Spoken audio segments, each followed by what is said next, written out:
Hey, I'm Juliet. When it comes to the sport of kings, I only trust one source, Past the Wire TV. There are all kinds of ways to prepare to go into battle. I prefer this.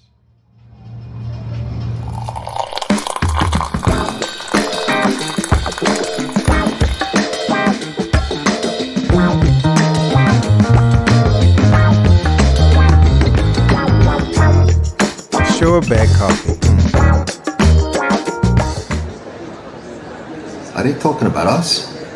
Shh. Wait. Are they talking about us? I think I heard Past the Wire. Past the Wire TV. They are talking about us. Often imitated, never duplicated. We are everywhere. Seriously?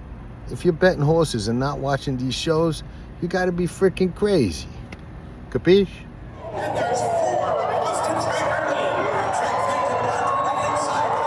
You're watching Past the Wire TV.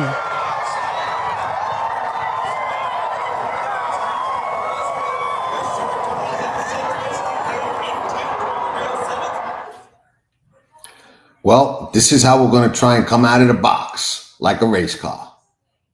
That's the only way to do it. And after last week, with fully subscribed in the Mother Goose that I said we would not disrespect like everybody else does, I don't know how we're going to top that with this week's Thorograph show.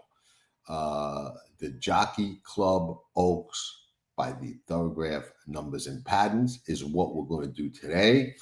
And if you're not watching these Thorograph shows, you really, really, really, really got to be crazy. We've been hitting them out of the park since we started, and not only that, but you get free Thorograph sheets just by asking for them. Just by asking for them.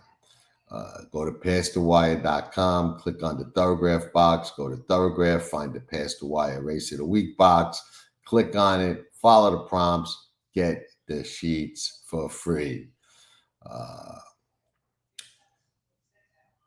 Why not? I don't know. You tell me. Makes no sense. But interesting race. What is it? 1 3/8 miles on the grass at Aqueduct in its last days of existence. How many more meets at Aqueduct do we have exactly? I don't know. Certainly can count them on one hand, but well, maybe two, but probably one. And interesting race. Looks like there's two very serious contenders and a couple of fringe players that may be able to knock down that door. Last week we pegged fully subscribed as you know, really great pattern, very, very fast, coming off a great number, great race. And a couple of people asked me afterwards why I thought that she was likely to repeat or go forward off of her pattern, and the other horse, who I think was a Sherry DeVoe horse, and this is no knock on Sherry, I was more skeptical about going forward. And you know, like I tell everybody, and when we do these shows, you know, it's a tool. Thorograph is a tool to use in your complete evaluation and handicapping of a race. For me, it's not the end-all be-all. No one thing is the end-all be-all. I look at replays, I look at past performances, I look at trainers, I look at their patterns, their styles, what they do. And again, no knock on Sherry. She's not Chad Brown. She doesn't train her horses and develop her horses, even though she worked for him for a while. Not the same. You know, when Chad gets one to get really, really good and jump forward like that, they tend to stay good or keep improving. But at worst, you know, maintain that form. So, you know, fully subscribed was someone that I was a lot more confident in than Sherry DeVoe's horse, and it worked out. And the price was more than fair given the circumstances. So let's look at this race and see see where it shakes out on the Thorograph numbers and patterns, and see if we could maybe get lucky and find, you know, what I like to call a diamond in the rough. And we convert that into that. And that's the whole idea. So let's see if we could do it. Cynthian from the rail, Bill Mott. These are 3-year-old fillies, so we're not going to have an abundance of starts. I'll try and talk fast so we get through this fast. And if you all listen faster, I won't have to slow down so everybody can catch up. 2-year-old, 16, 13, 10 3/4, 10 3/4. Nice improvement. Comes back, runs really good at 3, goes to a 6 3/4. Love that forward move, first time 3-year-old, but then regresses off that to a 10 3/4. Now, a lot of times they regress and then bounce back because that first effort being that fast takes a lot out of them, a lot faster than she had ever run before. So I think that going from a 6 3/4 to a 10 3/4 was reasonable, considering that a 10 3/4 was her best race ever as a 2-year-old. Now, what do I look for? I look for her to bounce back and probably bounce back close to that 6 number, 6 3/4 to be more precise. Is that going to be fast enough to win the race? Let's see. Here for a good time. We always are. If we stop having fun doing this, and this is not for the faint of heart, and this is no joke, this is a serious game, but if and when we stop having fun doing it, we're done, we're out. So we're still having fun. I think it was Wayne Lucas used to have a filly, "Are we having fun yet?" We are. Here for a good time, Brendan Walsh. A lot of starts for a 3-year-old filly. At 2, we got 18, 16 1/4, 27 3/4. Comes back, Gulfstream, 14 3/4, 14 3/4, 10, 9 1/4, 8 1/4, 10, 8 1/4. This is a filly that looks to me like she's slowly getting better and inching up the ladder. I think she's got a forward moving pattern. She's off since Kentucky Downs, where she got that 8 1/4. I just don't know that she's going to go forward enough to be fast enough to win this horse race. I could see her going to a 7, maybe even a 6, but we got Cynthian, who we know can go a 6 and we think is going to go forward. So I would say forward moving pattern, but probably not fast enough to win the race. National Archive, interesting horse to me. 19, 15 3/4 as a 2-year-old, not setting the world on fire, and frankly, not setting the world on fire at 3. 12 3/4, 11, 11 1/2, 11. Steady, steady, steady, steady. I'm looking for the breakthrough race. I like Miguel Clement a lot. I loved his dad. I like him a lot. This is the make or breaker. I got to see the forward move here, or I don't believe it's going to come. I think she, had her shot and didn't make it. So I tend to think we're going to see it. I'm going to give it a benefit of the doubt and say yes on National Archive going forward off the 11. Now, is that going to be enough to win? Probably not. I mean, she's got to go at least to that 6. And that's about the limit I could see her going. So if anybody is going to run faster than a 6, and I think Cynthian is likely to run a 6, and I think that Here for a Good Time can possibly run a 6. So even if she does go those 5 points forward and get to a 6, puts her in it, but doesn't make her the winner. Fionn. Fionn's, one of the names in here for sure.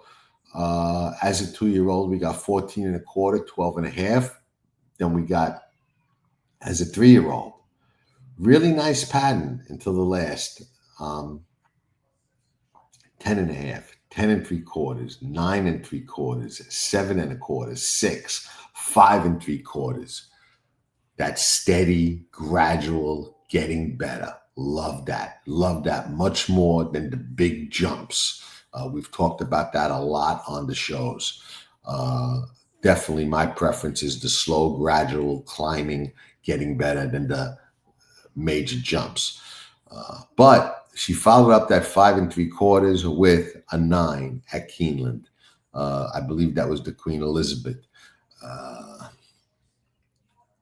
If you believe there was a legitimate excuse, then she becomes a major player because she's probably going to go back to the 5. If you believe that there was no legitimate excuse, then I would say maybe the hard races, and she had some hard races, are taking a toll, and this might not be the spot I want her in. I would look for another regression. So what I would suggest, and what I'm going to do, is watch the replay of that QE2 isolated on her and see if I can come up with a legit excuse for that number.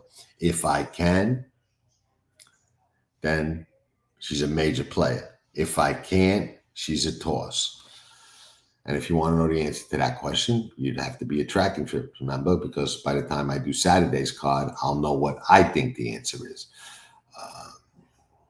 Or maybe it'll wind up being a sure bet coffee play of the day, which our sure bet coffee plays of the day, I think we're 4 for our last 5 with a nose head bob defeat. But Fionn, we got some work to do before we decide which way I think she's going. Evershed, Arned Delacour, 2-year-old. Green first out, 22 and 1/4. Goes forward at Tampa, 15 and 1/2. Comes back Colonial, 9 and 1/4, 9 and 1/4, 9 and 1/4. Another one like Miguel Clement's horse, looking for the breakthrough race. And she doesn't have to go as far forward as Clement's horse does. So she's only got to go 3 points forward to get to a 6, 4 points to get to a 5. That's very, very possible at this time of year. I think she's got a forward-moving pattern. I think she's sitting on a forward race. And I think she's dangerous in here, and dangerous enough to possibly upset the big names like Fionn and the other one that we'll get to. Don't jinx it. Don't jinx it. Good name, but does she have a good pattern? Let's see. No starts at 2. Another Miguel Clement filly. 14 and 3/4, 15, 12, 12, 15, 11, 11. I would say she come around a little bit, forward moving pattern, but I don't like her pattern as much as I like Miguel's other horse's pattern. A little bit too much fluctuation for my liking. And she's got that same problem trying to get from an 11 to a 6 or a 5 to get in contention for the top spot. I say no. Laura Lynn, the other big name, at 2, 12 and 3/4, 10 and 1/2. Probably the best pattern in the race. At 3, 9 and 1/4, 8 and 1/2, 6 and 1/2, 6. This is a filly that's never taken a step backwards. All right, not yet. Anyway, she's lightly raced enough to think she's probably not going to take it now. Definitely, in my opinion, a forward-moving pattern. Definitely the best pattern overall in the race, in my opinion. And only has to go forward a point or two to put her right in contention. She doesn't have the same question mark that Fionn has, so I would tend to lean in her direction until we watch that Fionn replay and have a more definitive opinion about whether there was a legit excuse for her in the QE2 or not. But Laura Lynn, serious. Unmerited favor. Last, let's see if she's least. Ken McPeak, and Ken McPeak is always a tough and tricky guy to figure out patterns on his horses with Thorograph, always. I've got some sneaky suspicions as to why, nothing nefarious, but I'm not going to share them because I don't know. It would just really be talking BS because I'm utter speculation, so I'm not going to do that. But he's a tricky guy to read patterns on. As a 2-year-old, we got 18 3/4, 17. At 3, 21 3/4, 12 3/4, 12, and then jumps forward to an 8. She could just be getting better. And again, he's tricky to read. But I tend to think that she may regress off the 8. Partly because it's McPeak and partly because,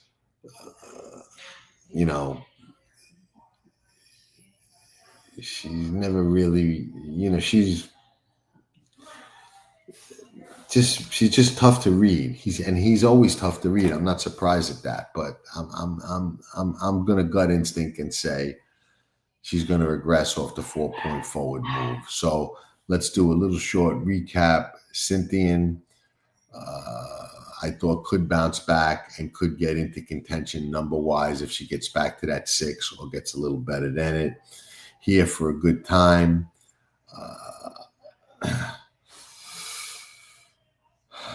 I thought was improving, was very close to the 1, Cynthian. National Archive, I thought going forward, but probably can't get to where he would have to get in order to win this race. Fionn, we know we got a little homework to do with Fionn. Watch the replay, and we can reconvene on that. And I'm certainly open to answering any questions or messages for those of you who are not tracking trip members, where I'll certainly address this. But if you're not, why? And if you are, I'll see you there. And if you're not, you could also just message me and I absolutely would answer you. But there's a little homework to do there. Evershed, I find extremely interesting. Up-and-comer type. Doesn't have to go forward a lot, and definitely has a kind of pattern I like. Don't jinx it. Didn't think that she could go forward nearly enough, and didn't like her as good as much as the other Clement horse. Laura Lynn, best pattern in the race, absolutely the one to beat. Unmerited favor, gut instinct says regression. Am I 100% sure? The answer is no, but I tend to think so. And there we have this race, the Jockey Club Oaks by the Thorograph Numbers and Patterns. I hope a lot of people are getting the hang of what we try and do with these shows. I've said it before, but some people watch and they're like, well, who did you pick? We're not handicapping the race per se. We're looking at the Thorograph Numbers and Patterns to see who's fast enough, who's too slow, who's going in the right direction, who's going in the wrong direction, who's sitting on a peak or career effort, who's sitting on a bounce or regression. That helps a lot when you handicap the race. And we have come up with some ice cold winners and ice cold bet against doing this on these shows. So it is more than worthwhile. But it's not me coming on here saying I handicap the race. This is who I like. We do plenty of shows like that. The Thorograph show is not like that. But it still doesn't mean at the end of the day, we can't wind up making a score. And it also doesn't mean that we can't make it so they will never, ever, ever take us alive. Ciao for now. They'll never get us.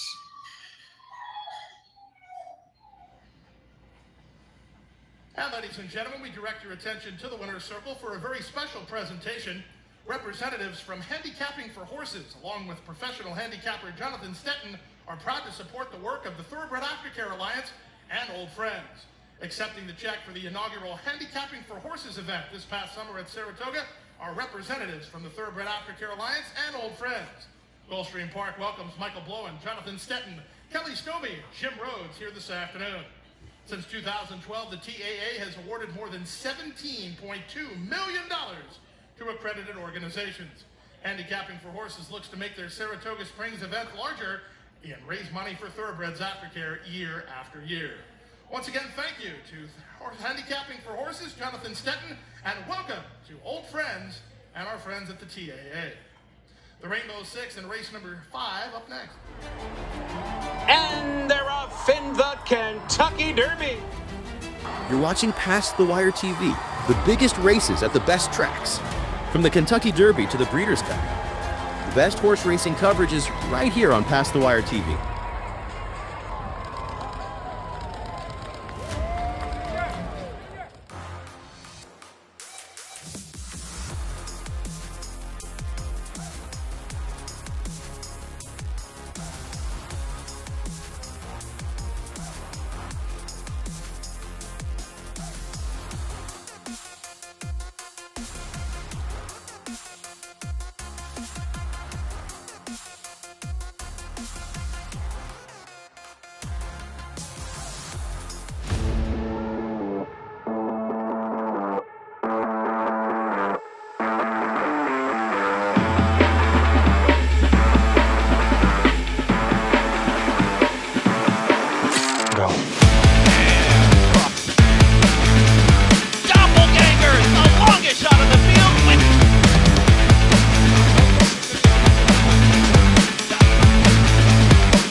Dynasty in motion, reshaping the sport's greatest tradition, channeling the legends of his line and surpassing them.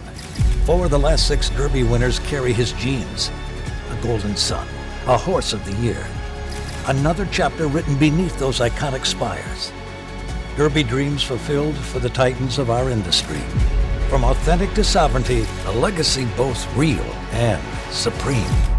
Into mischief. Here comes journalism, here comes sovereignty, and they square off, head into the final furlong. Sovereignty wins the Derby! You're watching Past the Wire TV. Hit that like button and subscribe to Past the Wire TV. Nobody does it better.